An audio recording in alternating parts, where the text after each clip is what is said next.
விவேகானந்தரின் வீரமொழிகள். மனிதனின் தெய்வீக இயல்பு.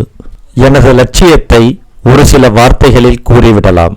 அது இதுதான்: மனித இனத்திற்கு அவர்களின் தெய்வீக தன்மையை போதிப்பதும் வாழ்க்கையின் ஒவ்வொரு அசைவிலும் அந்த தன்மை வெளிப்படுமாறு செய்வது எப்படி என்பதை சொல்வதும் தான் ஆகும். ஒவ்வொரு ஆன்மாவும் உள்ளடங்கிய தெய்வீகம் நிறைந்தது.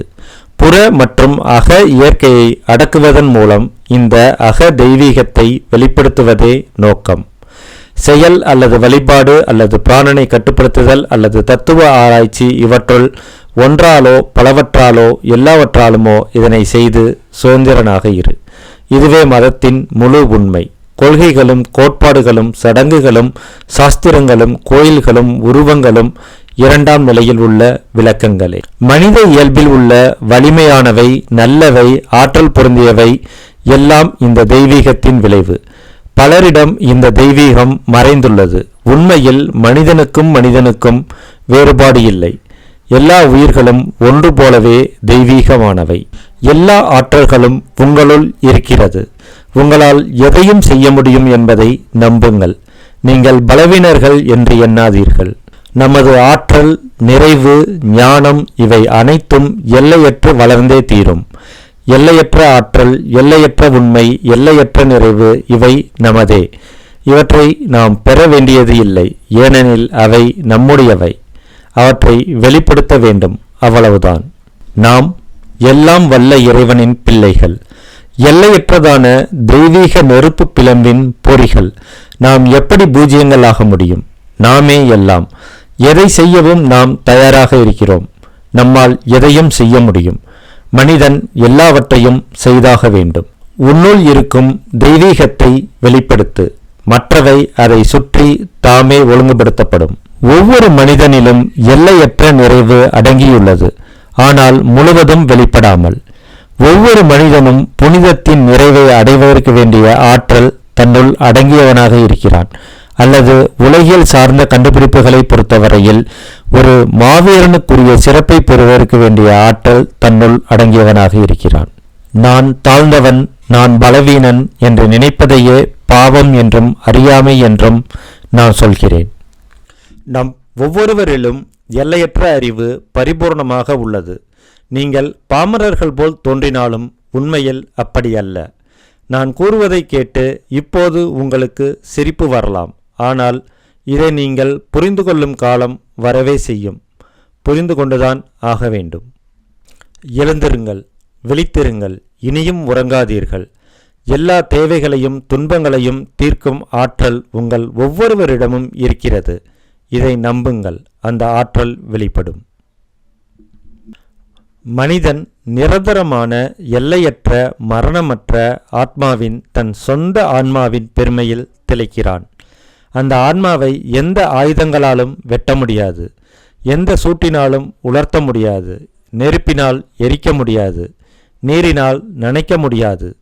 அது எல்லையற்றது, பிறப்பற்றது, இறப்பற்றது, ஆரம்பமும் முடிவும் இல்லாதது. அதன் முன்னிலையில் சூரிய சந்திரர்களும் வான மண்டலங்களும் கூட கடலின் முன் சிறு துளிகளாக தோன்றுகின்றன. அதன் பெருமைக்கு முன்னால் இடம் என்பது சூனியத்தில் கரைகிறது. காலம் என்பது இல்லாமல் ஒடுங்கி விடுகிறது. பெருமை மிக்க இந்த ஆன்மாவில் நாம் நம்பிக்கை கொள்ள வேண்டும். ஆன்மாவின் எல்லையற்ற ஆற்றல் ஜடப்பொருளில் செயல்படும்போது பௌதீக வளர்ச்சி உண்டாகிறது. எண்ணத்தில் செயல்பட்டால் அறிவு வளர்ச்சி உண்டாகிறது. தன்னிடமே செயல்படும்போது மனிதன் தெய்வமாகிறான். உங்களிடம் நம்பிக்கை கொள்ளுங்கள். செல்வம் வேண்டுமானால் அதற்காக பாடுபடுங்கள், அது உங்களை வந்து சேரும். அறிவாளிகளாக விரும்பினால் அறிவு நிலையில் பாடுபடுங்கள், நிச்சயமாக உயர்ந்த அறிவாளிகள் ஆவீர்கள். முக்தியை விரும்பினால் ஆன்மீக நிலையில் பாடுபடுங்கள், நிச்சயமாக முக்தி பெறுவீர்கள், பேரின்பம் பெறுவீர்கள். மனிதன் அறிந்தாலும் அறியாவிட்டாலும் அவனது ஆன்மாவில் எல்லையற்ற சக்தி உள்ளது. அவன் அதை உணரும் திறத்தை பொறுத்தே அது வெளிப்படுகிறது. அவன் தனது எல்லையற்ற அறிவையும் ஆற்றலையும் உணர்ந்து எழுந்து நிற்கும் நாள் வந்தே தீரும். உன்னிடம் பாவம் இல்லை, துன்பமில்லை. நீ ஆற்றலுக்கு எல்லாம் உறைவிடம்.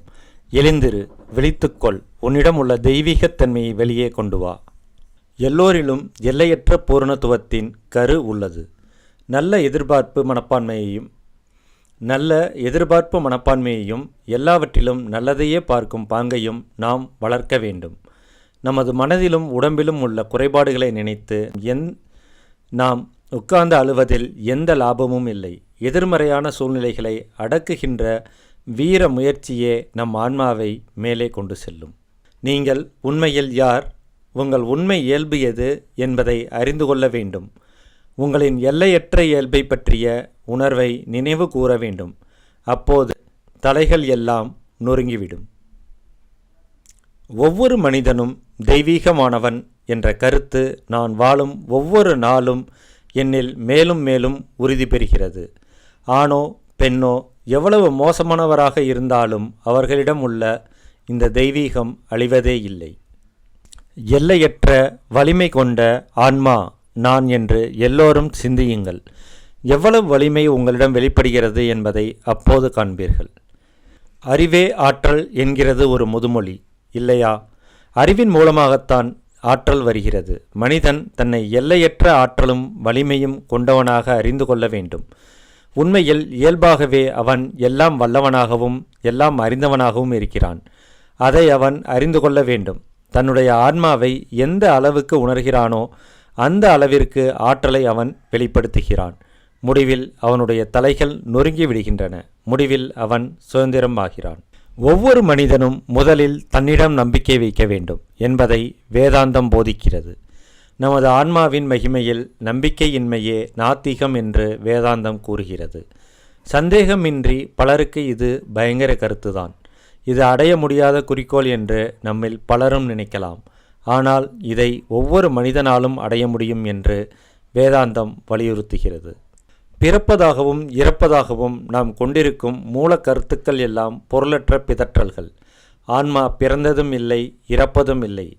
என்னால் இதை செய்ய முடியும், இதை செய்ய முடியாது என்று கூறுவதும் கூட பொருளற்றவைகள். நம்மால் எதையும் செய்ய முடியும். ஒவ்வொரு மனிதனும் முதலில் தன்னிடம் நம்பிக்கை வைக்க வேண்டும் என்பதை வேதாந்தம் போதிக்கிறது. நமது ஆன்மாவின் மகிமையில் நம்பிக்கையின்மையே நாத்திகம் என்று வேதாந்தம் கூறுகிறது. சந்தேகமின்றி பலருக்கு இது பயங்கர கருத்துதான். இது அடைய முடியாத குறிக்கோள் என்று நம்மில் பலரும் நினைக்கலாம். ஆனால் இதை ஒவ்வொரு மனிதனாலும் அடைய முடியும் என்று வேதாந்தம் வலியுறுத்துகிறது. எப்போதும் ஆன்மாவை பற்றியே பேசு, கேள், சிந்தனை செய். இவ்வாறு செய்து கொண்டே வந்தால் காலப்போக்கில் உன்னுள் சிங்கம் சிலிர்த்து எழுவதைக் காண்பாய். உள்ளிருக்கும் ஆன்மா எப்போதும் ஒளிர்ந்து கொண்டிருக்கிறது. இந்த ஒளியிலிருந்து வேறு பக்கம் திருப்பிக் கொண்டு இந்த தசையாலும் எலும்பாலுமான உடம்பை நாடியவாறு நான் நான் என்று அடித்து கொள்கின்றனர். இதுதான் எல்லா பலவீனங்களுக்கும் அடிப்படை. ஜடப்பொருள் வலிமையானது என்றால் சிந்தனை எல்லாம் வல்லது. இந்த சிந்தனை உங்கள் வாழ்க்கையில் முத்திரை பதிக்கட்டும். எல்லாம் வல்ல உங்கள் ஆற்றல், உங்கள் சிறப்பு, உங்கள் மகிமை இவை பற்றிய சிந்தனைகளால் உங்களை நிறையுங்கள். வேதாந்தத்தின் இந்த கருத்துக்கள் வெளிவந்தாக வேண்டும். காட்டில் மட்டும் இருந்தால் போதாது, குகைகளில் மட்டும் இருந்தால் போதாது. அவை வெளிவந்து வழக்கறிஞர் சபைகளிலும் வழிபாட்டு மேடைகளிலும் ஏழையின் குடிசையிலும் மீன்பிடிக்கும் மீனவரிடமும் படிக்கின்ற மாணவரிடமும் செயல்பட்டாக வேண்டும்.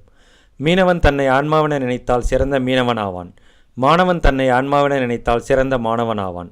வக்கீல் தன்னை ஆன்மாவென நினைத்தால் சிறந்த வக்கீலாவான்.